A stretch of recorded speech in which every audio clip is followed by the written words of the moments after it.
You see her often, you pass her daily, but her scars are away from your eyes. She fought fiercely to break away. Her mind needed to be free. Her body needed to heal. Many wear their scars on the inside, hidden behind guilt and shame. She wears abuse on her back, marred by the evil remarks of her lover, stained from his constant attacks. He builds her up, only to bash her self-esteem down, to keep her there in his pit that surrounds her every emotion, touch, and being. He operates violently to the highest extreme. He operates violently to the highest extreme. Saying no is not an option, only yes, yes, I'll do whatever you say. She cries rivers on the inside as she gives in desperately. He replenishes his strength off of her tears. The brutal hate in his eyes as he spies her demise. One push, two slaps, and down she goes. Underneath his feet, he tramples her integrity. Underneath his feet, he tramples her character. Underneath his feet, he tramples her courage. Down to the very end, underneath his feet, he replenishes his strength off of her tears. But she is a fighter. She will never give up. She is strong. She will never give in. She may have been marred by her lover. He may have attacked her, but she will never give up, and she will never give in. Scars. You can't always see them, but they remain stamped permanently to her soul. Scars are the remnant after the pain. So the next time you see her, do not be afraid. No, please don't turn away. Because she lives. She survives. She broke free. She is me. Hello and welcome to For All of My Sisters. Making the transition from a girl to a woman is oftentimes fraught with challenges, especially in the African American community.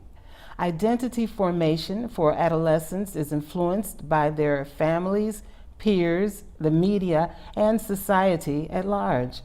Very often, African American girls are faced with low expectations, challenging situational and educational factors, discrimination, prejudice, and racism. They are commonly viewed monolithically as negative stereotypes in the media and society.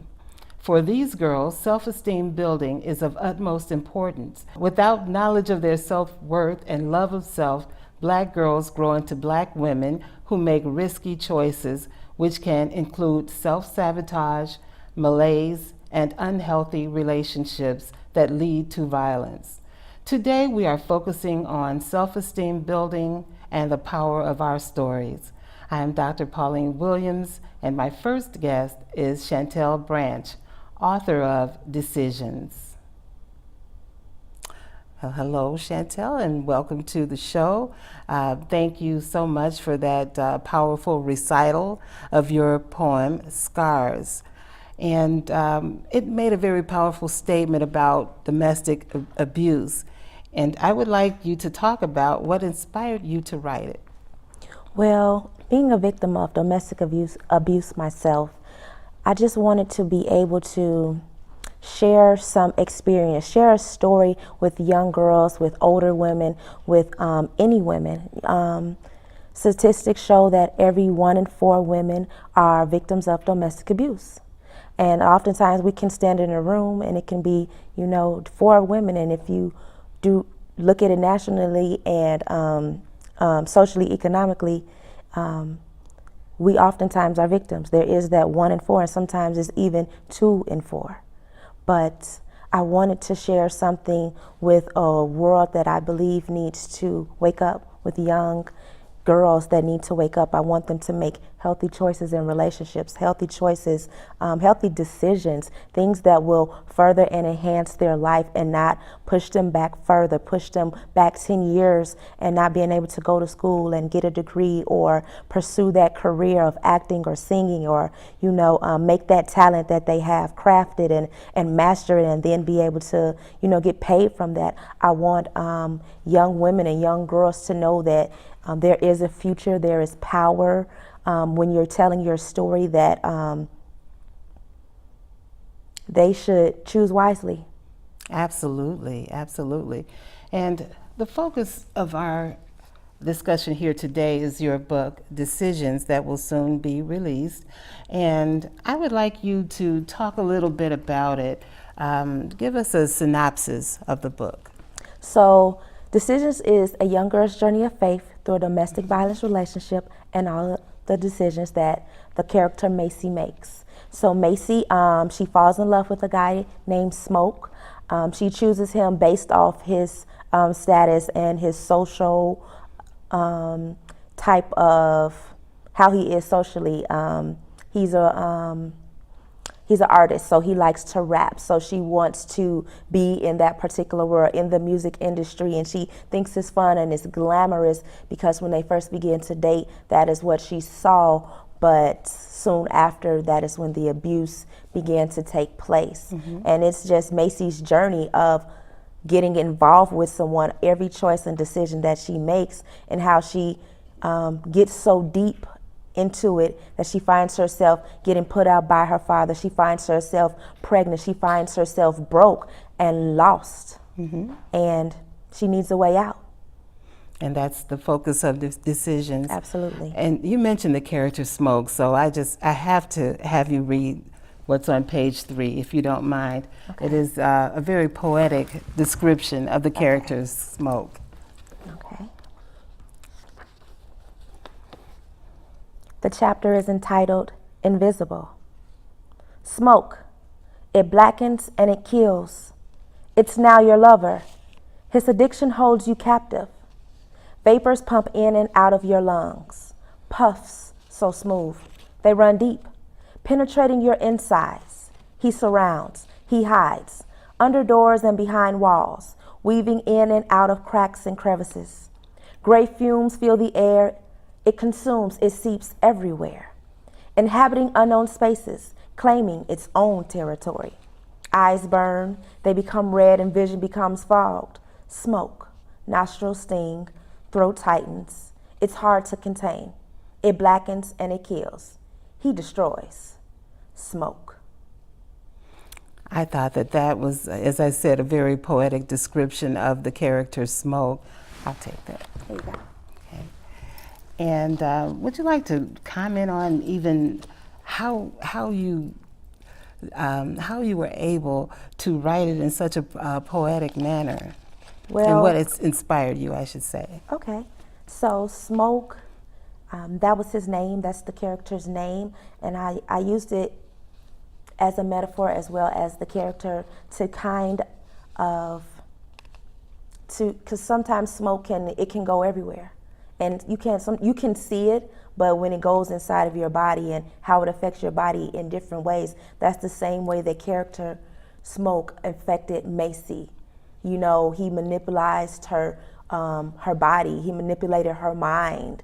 You know, he was everywhere. He was all over her. He was everywhere. He was in her phone. He was at her job. Wherever she went, there was smoke. And just like when a house is on fire, no matter what door you open, the smoke always finds a way to find the oxygen to keep growing bigger and bigger and bigger. And that's why Smoke the character and Smoke are hard to contain. Yes, you described him as an all-consuming, deadly vapor. And I remember at the beginning of the book, Macy's daughter urged Macy to leave Smoke, who was her father. And of course, if she had left at the beginning of the book, there would be no story. But why do you think that in real life, why do you think that girls or women in similar situations don't leave those situations? A lot of times, women can become dependent to where the aggressor, he can make her feel so comfortable and so loved, and honey, I'm taking care of everything and I'm doing everything that you want me to do, when really he's kind of taking away her power and making her believe that he's doing everything, but slowly removing power from her. And I think that's why it was hard. It was hard for her to leave. And also, the character Macy, as a child, she was abused by her mother, and that was what she was used to in her life. Do you think that that had anything to do with her choosing someone and staying with someone who was abusive to her? I do. I do believe that things that happen in our childhood can affect our choices, our decisions in our adulthood. And because it was hard for Macy to experience love, she sought love in all the wrong places. And when she fell in love with Smoke, she just wanted him to love her. And so she would do whatever she could in her powers to please him. And she didn't care what kind of love, she just wanted to be loved. And as I was reading the story, and I know I keep using the word powerful, but that's just what I heard, just in my mind. How powerful! And those different scenes that you described, for instance, the mother beating her, and at one point she thought she was stabbing her, but she was using the butt of the knife. But the whole time, Macy thought that she was being murdered by her mother. That really stood out to me. And to be able to write with such power, I'm just wondering, is any of this in any way autobiographical? No, this is a fictional story for many women. Mm-hmm. You know, like I said before, 1 in 4 women experience domestic violence. There are many children that are abused and in, homes because they experience violence at home. I just wanted to share with people, my personal experience with domestic violence. I wanted to share so that people can know that there's a way out. That even though you can go through a tough situation or a trial, you can break free. You can get out. You don't have to stay. So I wanted to, write. This is my first piece. And I will come out with more, but I wanted to continue to write stories that will empower people, that will empower women, that will show that there is a resiliency in your healing. Well, that's wonderful. And I understand that you're now doing motivational speaking, that you talk to young girls who are, could be at risk of making these unwise choices. Can you talk a little bit about your work with them?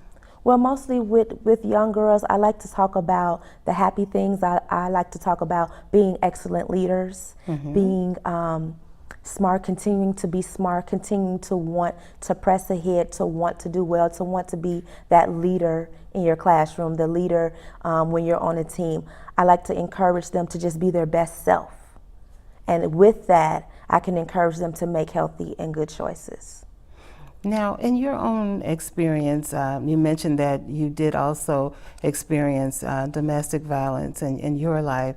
I'm wondering, how did you go through the process of finding your way out and finding or developing self-esteem and learning to love yourself? Can you talk a little bit about that? Yes, the biggest thing I would say when I was in the relationship was there was a lot of soul searching, because you kept asking why. Why is this happening to me? Why am I in this situation? Why don't I just leave? I should just leave. I should just get out. And I think that's one of the biggest, those are the questions that you ask, but. Did spirituality play a part in your healing? Yes, absolutely.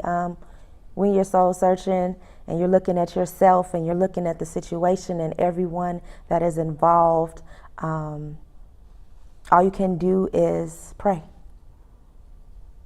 And so in the book, how does Macy come to the point where she can move beyond that and have a more fruitful life? She just had to have the faith. She needed the faith to do it. Okay, so what would you say is the message of this book? That it's a journey of faith. that no matter what situation that you're in, no matter what you want to accomplish, no matter who is in your way, that you should continue to persevere. Absolutely. You should continue to persevere and propel forward no matter what's going on in your life, no matter who says you can't, no matter how bad they say you are or how great that you're not. You have to believe it, and it's going to take faith. That's it. There's no other way to go and be free and to break through other than faith. Well, even though this is a fictional account, I'm wondering, did you experience healing in the process of writing this story? I believe, yes, there was some healing. There was, just to break in, just to even more of the humility to just put it all out there, no matter what. I want to be able to, because I know what the woman is like who is scared, who is lost, and who is broken, and she will not say anything. So I will be her voice. And when she reads decisions, she will have the choice, and she will make it to be free, to get out. Would you encourage others to write about their stories, whether in the first person or whether it's about someone who is in a similar situation? I absolutely would, because like you said, there's a healing. There's healing in the power of telling your story. When you tell your story, you get healed even more. And when people can see that someone is healed and they're whole, that's a big difference than seeing someone that is broken and that is lost. And when they stand up before you, and even though you're in the audience, you can see what healing looks like. Oh, thank you so much. Sometimes in life we go through trials and we don't understand why we're going through them, but by and by it is revealed. And even though it's not the same story as yours, you did experience some domestic abuse, but through all of that, you were able to heal, move on. You wrote this book. You're now working with girls. Yes. And that's a really wonderful thing. And I just thank you so much for coming. Thank you so much for having me. In our next segment, we will have Colored Girls, our cover girls. Young yellow, black, brown, caramel disciples trapped in a deep diabolical despair. From mothers not mentioning melodies, the good fathers to daddies denying direct association with his seed. We walk tightrope surrounded by quicksand planted by the bad man who wants to see us fall. One by one, we who live where the rats run free. We who live where the rats run free. We who live where the rats run free. While our daddies are those rats we see battling each other in the street with weapons that only work when bullets are packed in, putting heat in each other's skin. Each bullet holds a sin for the persons packed in. We see them fighting over bags of dope as if they were pigeons fighting over breadcrumbs. And even they don't resort to that type of brutality. We only know what we see, with no outlet for our feelings, forbidden from ever mentioning that we feel, that we are, that we carry scars from the day we emerged from our mother's wombs. They had already planted our tombs. We were destined to have failing futures whose only objective was to sell weed and plant their seeds into castles until they turned into ruins, turning princesses into dope fiends and sperm bakes, turning princes into beast beckoning creation of catastrophe. We were cursed from birth, the forbidden fruit tattooed to the center of our chest, a little to the left. We were born with an abundance of sin. We were born into this world as soldiers destined to never win, but only to provide entertainment for those who have big checkbooks and whose lives don't need fixing. We are not a television show. You cannot just turn us on or off when you want to watch a gang fight. We are not dominoes. You cannot just knock us over when you feel like having a little fun. We must stand up and speak life. We must write down our rage, get on the stage and control the mic. It is time we, of all of our melanin power, stand up and speak life. Verbally clothed but spiritually undressed, I confess.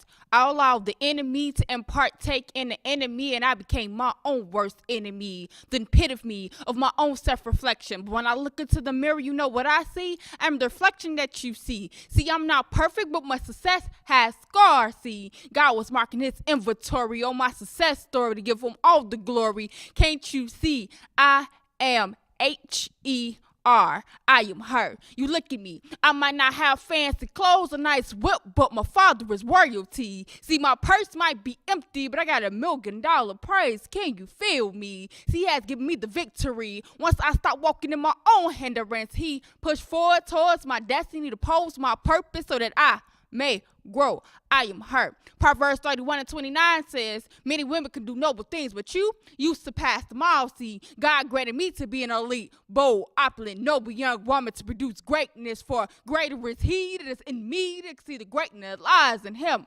I am her. See, the enemy planted the seed of jealousy. He knows once you unite with me and me unite with you and we become one in Christ, he has no foundation or crumble. See, God places our feet on a solid foundation built upon his word. And once we inhale the word, we exhale the impregnation of purpose. The birth is exhilarating, mind-blowing, out of water, amazing. Can't you see? I am her. See, I might be a size 0, but the God in me weighs a ton. I've been broken, but you know God is a healer. I've been abused, but you know God is a restorer. I sin. I turn my back on him time and time again. I never knew he'd be there despite my flaws, so now I know I am her. To my sisters, I am my sister's keeper. I said I am my sister's keeper. We would consider ourselves beautiful. We consider our bodies a holy living sacrifice unto Christ. We're not let waste pollute our temple. We're giving our problem an expiration date and we saying that it's over. You've been crying long enough. You've been stressing long enough. You've been worried long enough. I am her.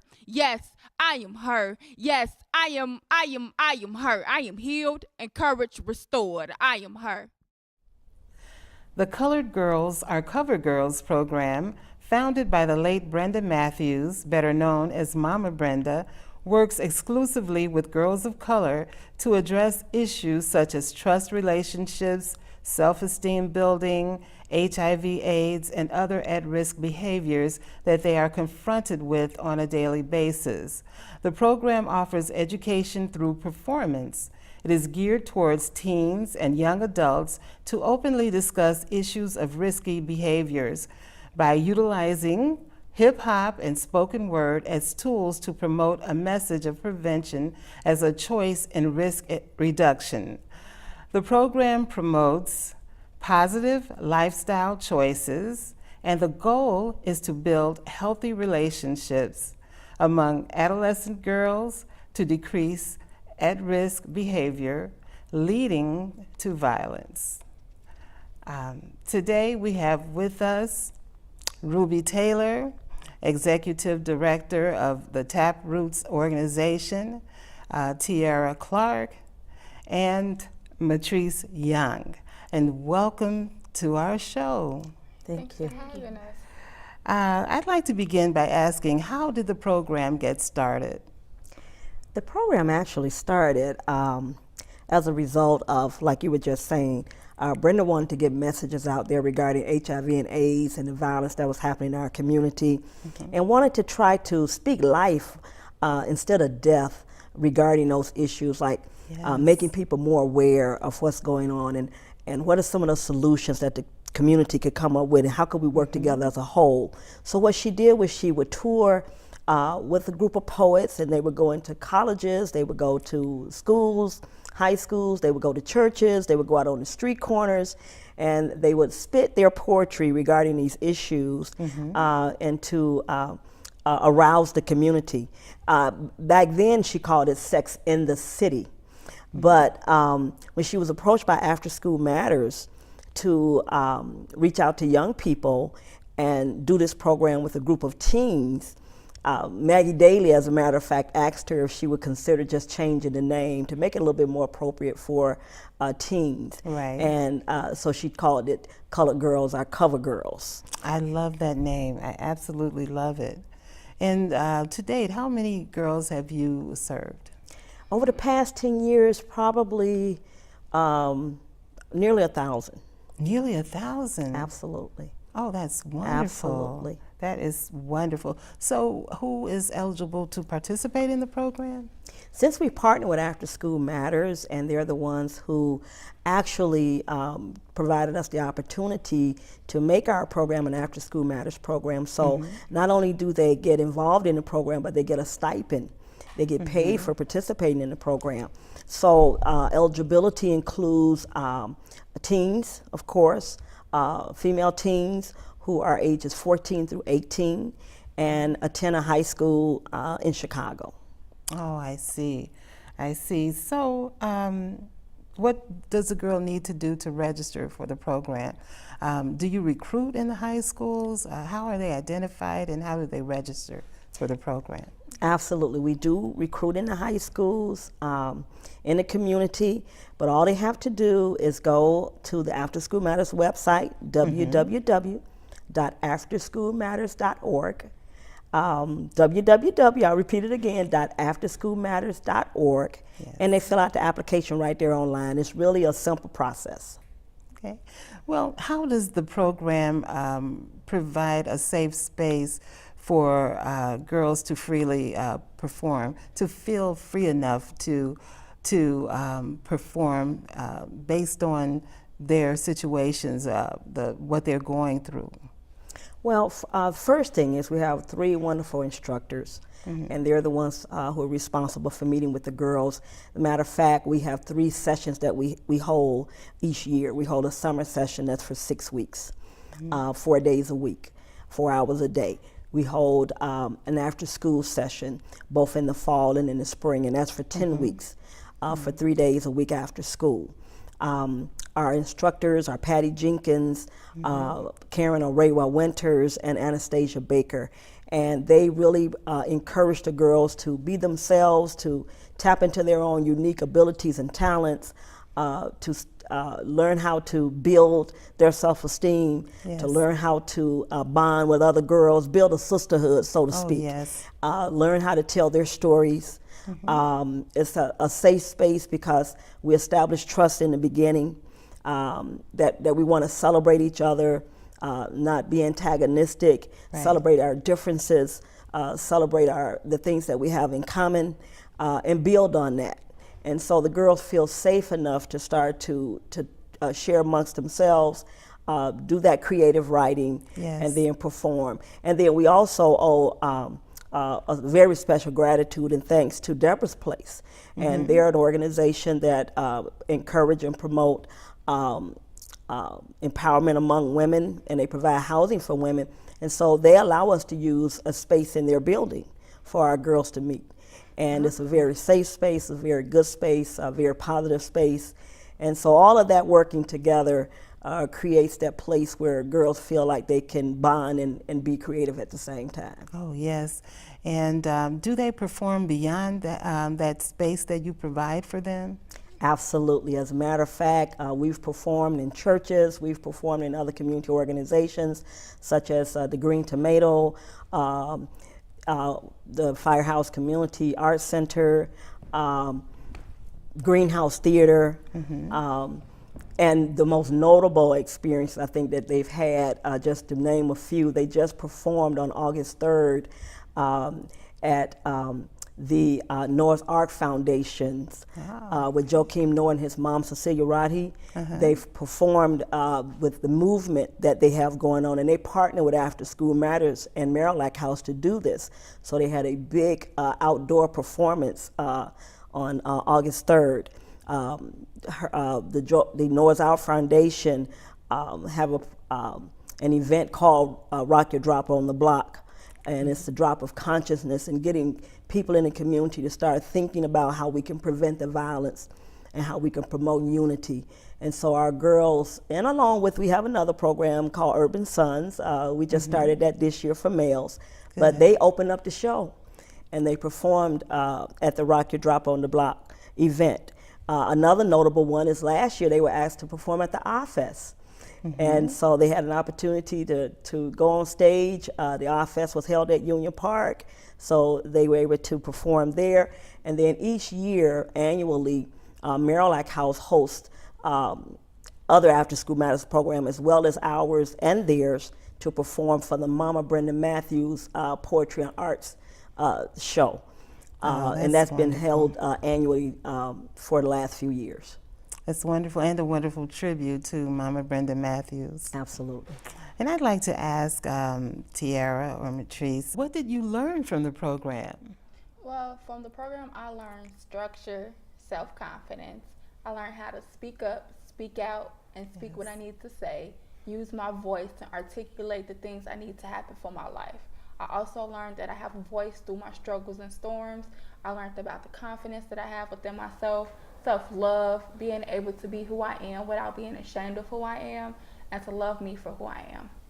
Those are some very important lessons. And what about you? What did you learn from the program, Matrice? I also learned self-confidence, self-respect, respect for others. I learned that there's always a family there somewhere, even if it's not within your blood, there's someone out there who's willing to listen to you. Yes. I learned that my voice is important and that it needs to be heard, and that whenever I have the chance to, I should speak out, and I should never be afraid or have to hold my voice down, because I think that maybe what I'm saying isn't exactly for somebody else's ears, but it might be for someone else's. Yes. All right. And so how did you get to the point in the program where you were willing to share from your very personal experiences? Well, I have to say, Mama Brenda, she made everything an experience. Like, she made Yes, us she feel did. safe, and she shared her story with us first and shared how she got through it, what she went through. So therefore, and then when we shared our story, it's just like she welcomed our tears.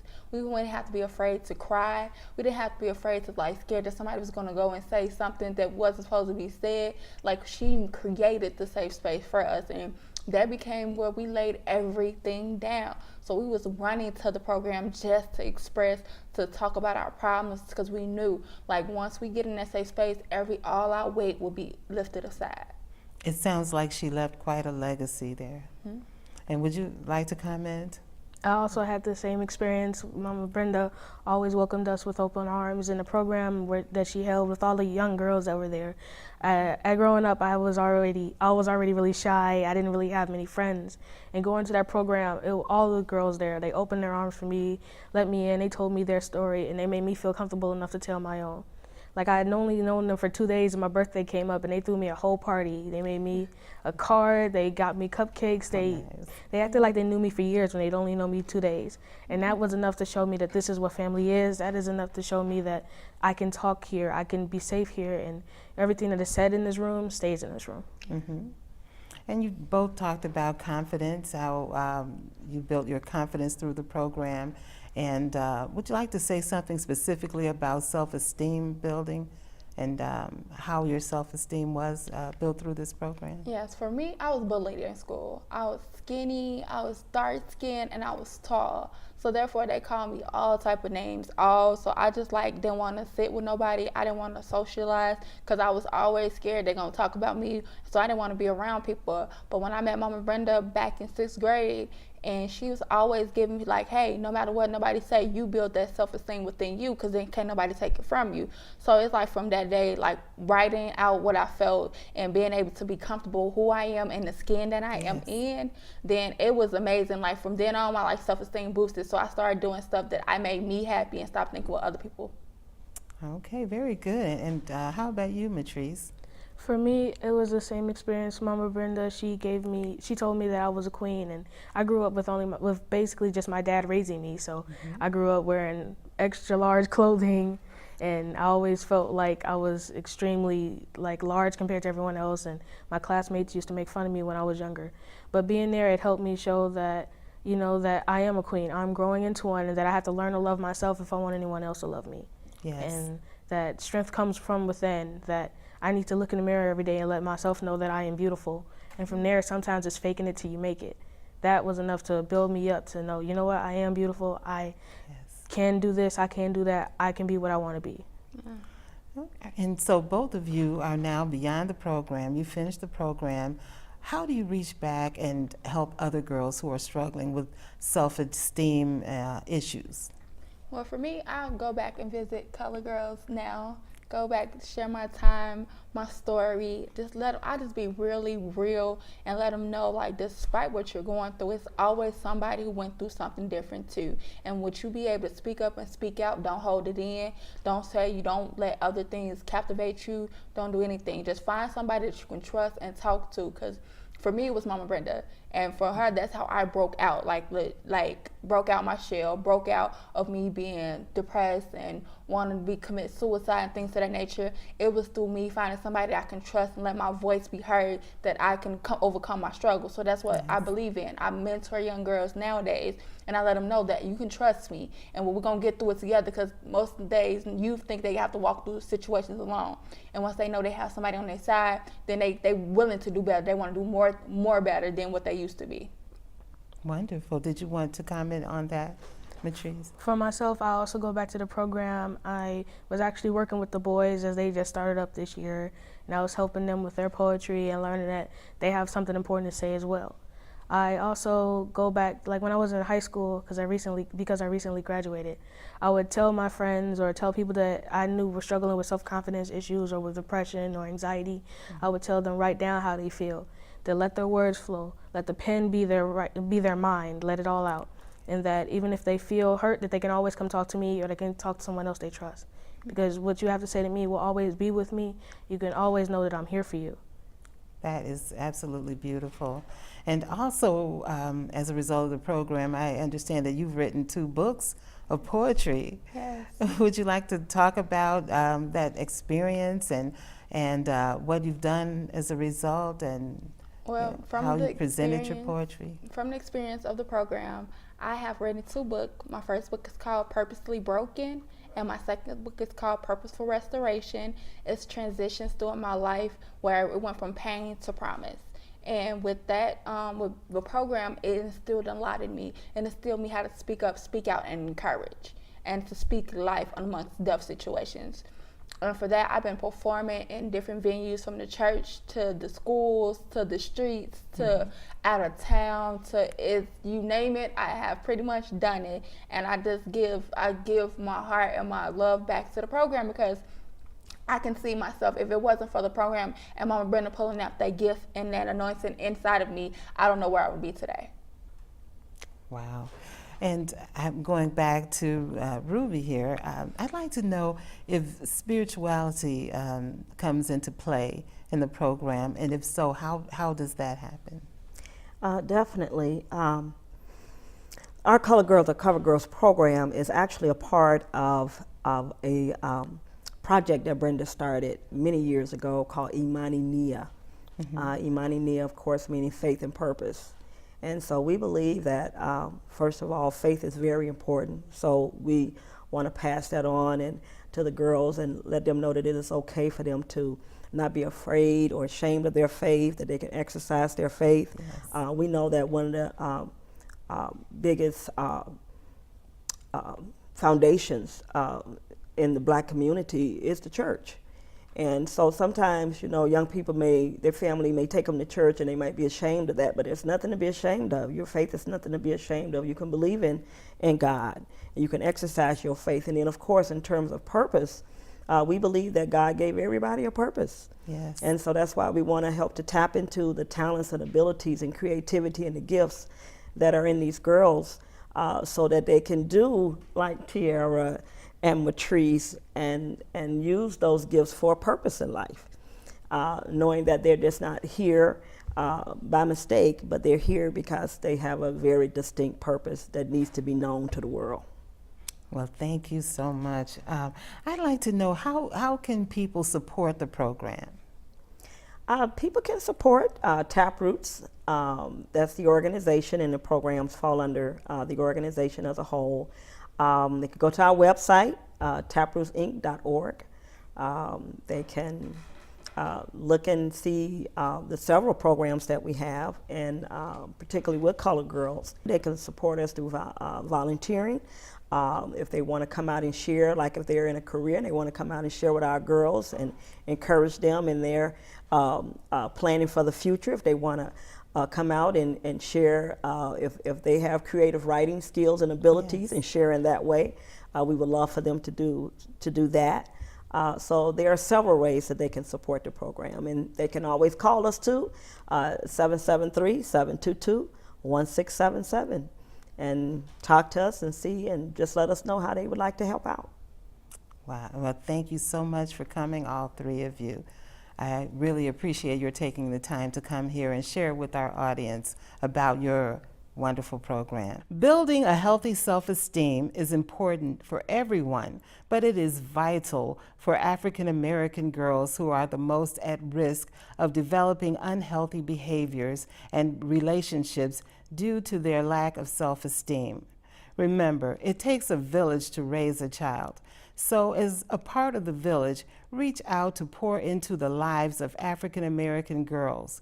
Their very future depends on positive, nurturing influences that they are blessed to have as they mature into womanhood. Thank you for watching. Until next time, I'm Dr. Pauline Williams, and this is the platform for all of my sisters. My eyes cry salty tears. My soul yearns to see something different, as reality is what it is. Who do we blame and whose fault is it? I walk down West Side Street with broken glass and whiskey bottles under my feet as glass and garbage replace flowers and grass. The 2900 block of West Lexington had become the dope express. Cars block the street, stopping traffic as heroin and crack consumers make their way to the Walmart of dope spots. A better bang for your buck, a bigger blow for your nose. Ready rock, just park, stop and blow. We got churches on every corner and lots of Arab stores too. The police, they right up the street, and liquor stores who got something for the whole family. Half pints and 40s for those who like a cocktail after they are washing windshields or begging for loose change. We got tops for the brothers and sisters who swear that reefer is an herb and will heal any sickness known to mankind. Right, there's candy for the babies and milk for the children and whole canned cheese for those needing a quick snack. Somebody better say something. Somebody better do something. Somebody better feel something. Have we become numb? Have we choked in our own vomit and died a hopeless case of I don't care no more? Has fear locked up our minds? Are we once again bound by a slavery we created for ourselves, so we let our children die with no explanation or no recourse? Somebody better say something. Somebody better do something. Somebody better feel something. We got families without husbands, families without sons, families without men. We got children who never laid eyes on their daddy because it was never about the baby but all about the booty call with daddy's boo. Now we got sisters having babies talking about, I don't need no man, I'm gonna take care of me and mine. Yet we see these same sisters on these stupid talk shows crying like a fool, trying to prove paternity, talking about, I don't know who my baby daddy is. And you done tested 3 on the show already? Somebody better say something. Somebody better do something. Somebody better feel something. We blow our money. We blow our money on lottos, on casinos. We buy top shelf alcohol. We drive luxury cars.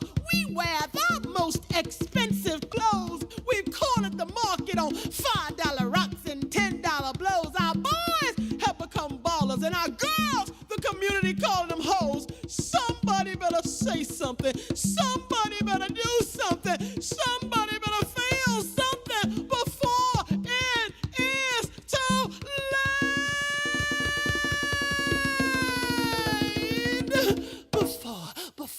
Before it is